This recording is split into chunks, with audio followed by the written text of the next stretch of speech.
अभिवादन स्वीकार कीजिए ब्रजेश मिश्रा का और आप देखना शुरू कर चुके हैं द डिबेट। बहनों भाइयों, इस देश में बहुत कुछ तब्दीली आई है। एक युवा क्रांति ने, एक जन चेतना वाली क्रांति ने, एक जेनजी की क्रांति ने इस देश में बहुत कुछ बदला है। तो जेनजी के इस बड़े आंदोलन से देश को क्या हासिल हुआ? समाज को, सरकार को और सियासत को, और क्या मिलने वाला है?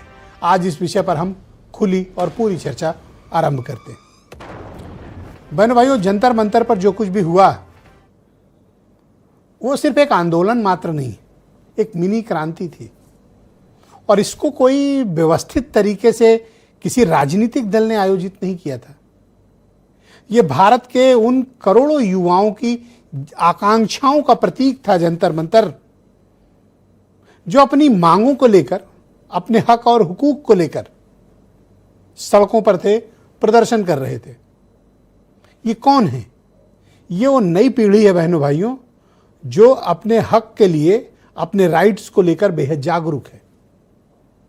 इसमें किशोरावस्था के बच्चे भी हैं, नौजवान भी हैं। नीट पेपर लीक को तो मैं एक सिंबल मानता हूं। नीट पेपर लीक के कारण इतने बच्चे आ गए, ऐसा नहीं है। ये कलेक्टिव एंगर्स था स्टूडेंट्स का, विद्यार्थियों का। यह आंदोलन विद्यार्थियों का था। उनका जिनके पेपर लीक हो जाते हैं, उनका जो समय से जिनकी परीक्षाएं नहीं होती हैं, उनका जिनको समय पर अवसर नहीं मिलता है नौकरियों में। और ऐसा 1-2 वर्ष से नहीं, निरंतर पिछले कई वर्षों से चला आ रहा था। इस कारण ये कलेक्टिव एंगर में तब्दील हो गया। मैंने ये बात बहुत नज़दीक से महसूस की है कि ये आंदोलन भले जंतर मंतर पर हो रहा था, लेकिन इस आंदोलन की तपिश हर एक घर में, हर एक परिवार में महसूस की जा रही थी।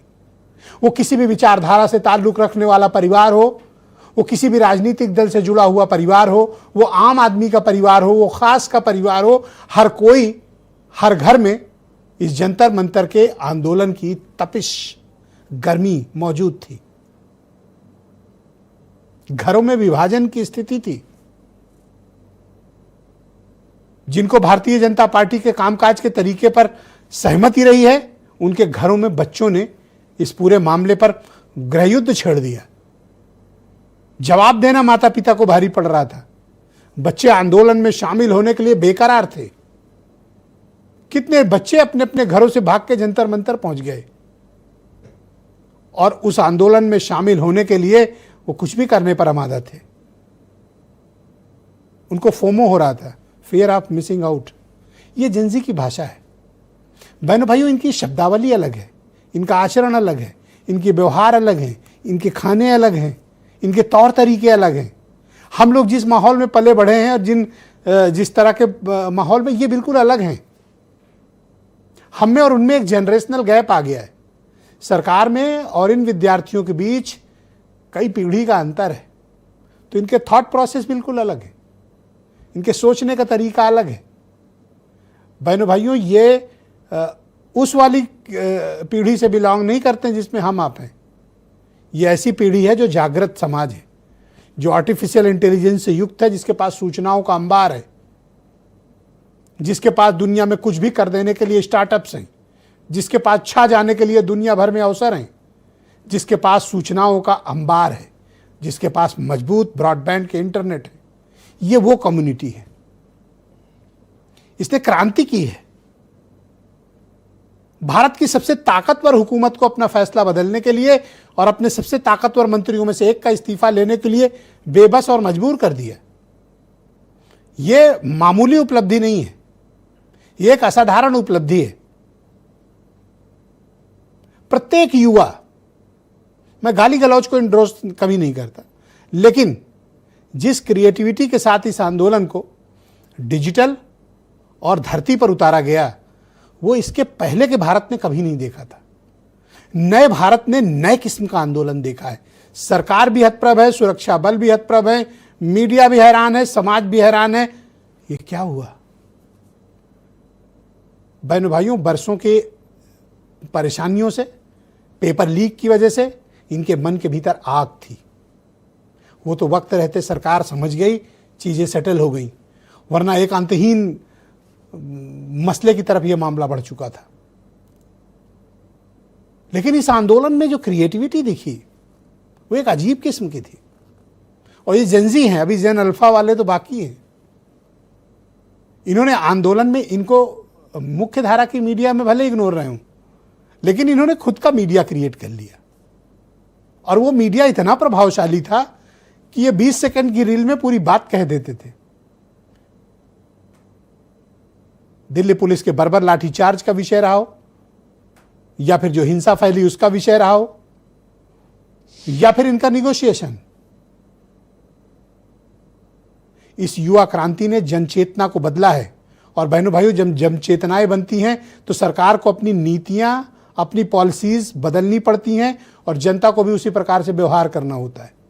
What next? अब आगे क्या? अब इस सप्ताह सरकार को जो वायदे कॉकरोच जनता पार्टी से किए थे, उन वायदों को पूरा करने का समय है। आज हालांकि फिर एग्रेशन की कार्रवाई हुई है और सीजेपी ने यह चेतावनी दी है कि अगर छात्रों को गिरफ्तार किया गया, एफआईआर की गई, तो हम वापस प्रोटेस्ट को शुरू कर सकते हैं। लेकिन इस आंदोलन ने बहनों भाइयों देश भर को झकझोर दिया है। जो हुकूमतें अपने आप को बहुत ताकतवर समझती थी और ये समझती थी कि वो सब कुछ कर सकते हैं, तो इसने संकेत दिया है अब ऐसा नहीं होगा। तो अब क्या होगा, इसी विषय पर आज चर्चा करेंगे। आप कुछ बयान सुनिए। अगर कल तक ये रिटर्न एग्रीमेंट सरकार की तरफ से नहीं आता है और जितने भी अलग अलग राज्यों में छात्रों को, युवाओं को, प्रोटेस्टर्स को अरेस्ट किया गया है या डिटेन किया गया है, उन्हें रिलीज नहीं किया जाता है, तो कॉकरोच जनता पार्टी फिर से प्रोटेस्ट करने को मजबूर हुई। सवाल इतना बड़ा है कि नीट में बच्चों की जान चली गई। आपने आश्वासन दिया बच्चों को केस मुकदमे नहीं लगेंगे, पर मुकदमे लग रहे हैं। तो क्या आश्वासन था आपका? और ये कहा कि मुकदमे नहीं लिखे जाएंगे, मुकदमे तो लिखे जा रहे हैं। बिहार में देखिए कितने बच्चों को जेल भेज दिया गया। यूपी में इस तरह का कई इंसिडेंट्स हैं, सोशल मीडिया पे लिख देते हो तो जेल भेज दे रहे हो आप। हद हो गई है। ये इन्होंने अभी भी एफआईआर दर्ज की है स्टूडेंट्स के खिलाफ, शायद कल रात को या आज सुबह, बिहार में, बंगाल में। तो ये अपनी आदतों से बाज तो आए नहीं है।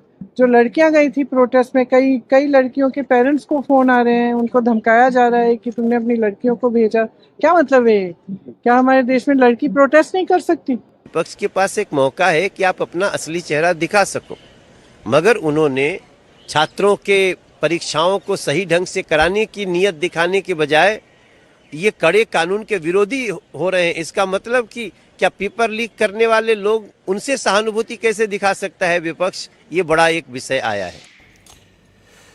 तो बहनों भाइयों, आज की इस पर चर्चा को आगे बढ़ाएंगे संजय चौधरी, उत्तर प्रदेश में भारतीय जनता पार्टी के प्रवक्ता हैं, डॉक्टर उमाशंकर पांडे, कांग्रेस कमेटी के प्रवक्ता, डॉक्टर आशुतोष वर्मा, समाजवादी पार्टी के प्रवक्ता हैं, आयशी घोष हमारे साथ मौजूद हैं, ज्वाइंट सेक्रेटरी हैं स्टूडेंट फेडरेशन ऑफ इंडिया की। थोड़ी देर में हमें चौधरी दीपक बालियान, कॉकरोच जनता पार्टी के राष्ट्रीय प्रवक्ता हैं, हमें ज्वाइन करेंगे। अतीक अहमद, जामिया मिलिया इस्लामिया के जाने माने छात्र नेता हैं, हमें इस डिबेट में मौजूद होंगे। और वीरेंद्र जी हमारे नेशनल हेड,